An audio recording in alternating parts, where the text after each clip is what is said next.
To access the accessibility features of your Chromebook, all you need to do is go down to the lower right-hand corner and click on the clock icon. Once you do that, your menu will pop up and you'll see accessibility. Once you click on that options, you will see all of the accessibility features that are available to you. The first option we come to is Chrome Vox. Chrome Vox is a spoken feedback feature where it will read everything that happens on your screen. To enable this feature, you just have to simply click on it, or you can press Control, Alt, and Z at the same time to both enable or disable the feature. I've just selected the feature. It says that Chrome Vox spoken feedback is ready. Now I'm going to go ahead and click on an icon and it will read what's on the screen. Tab created. Web content. Search extensions. Edit text search entry. Next, we have the option called Select to Speak. This is for users who only need synthesized speech on occasion. So once you select that option, you'll see a little icon pop up down here in the lower right-hand corner. To turn it on, you would just select that option again. Google Chrome. And as I clicked it, it just read what I selected. If you go on to a website, you would just click and drag what you want it to read, and it should read everything that's in that box. North Reading Public School District.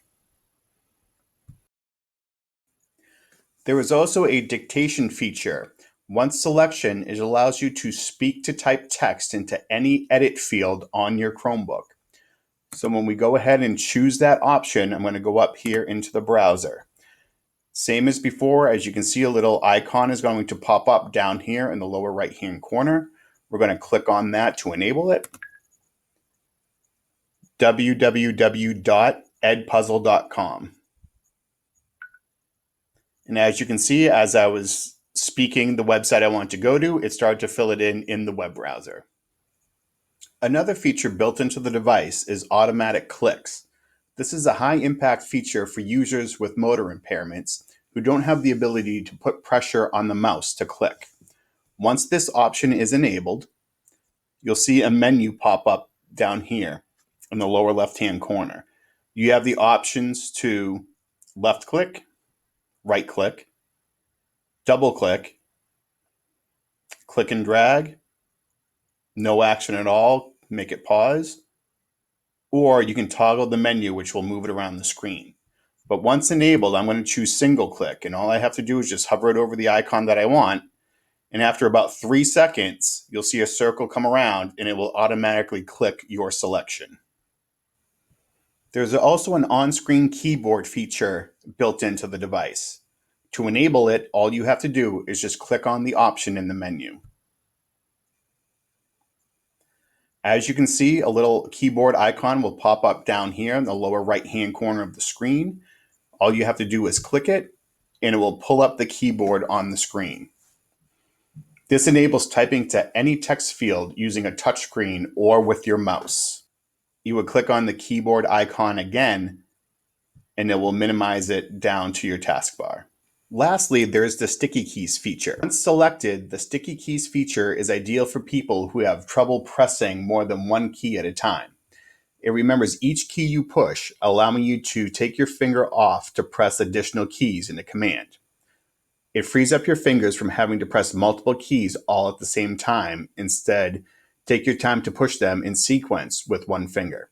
So for example, if we want to turn Chrome Vox on, instead of pressing Control, Alt, and Z all at the same time, you would just push them one at a time. So I'm going to click Control, Alt, Z.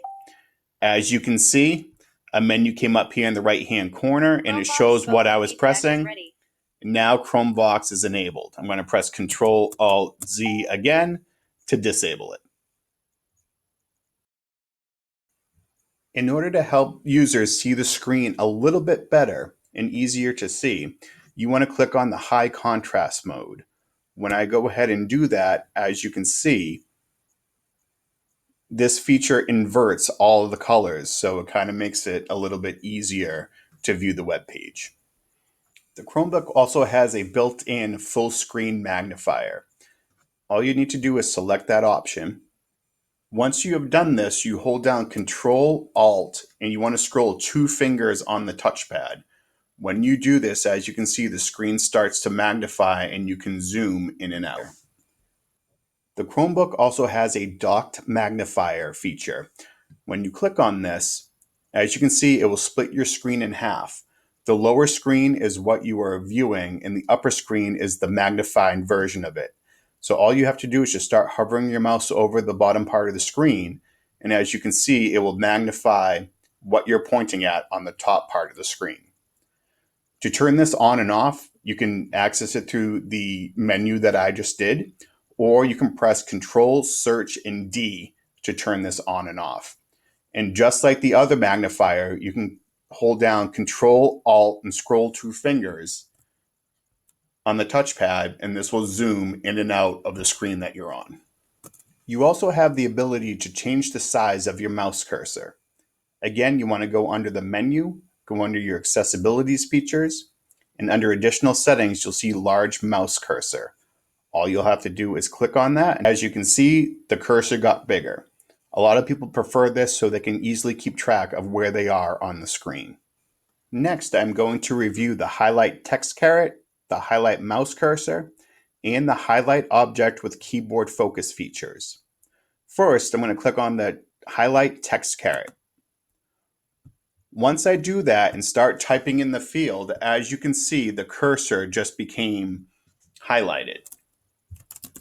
As I start typing, you can see that it's going to be highlighted throughout the entire text box until I'm done typing.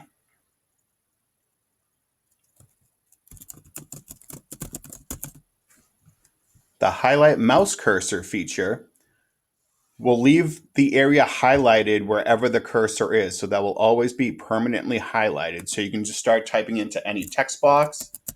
As you can see, I turned the highlight text caret off, so that's why it's not glowing there.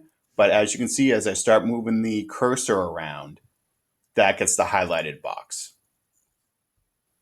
So lastly, I just selected the highlight object with keyboard focus.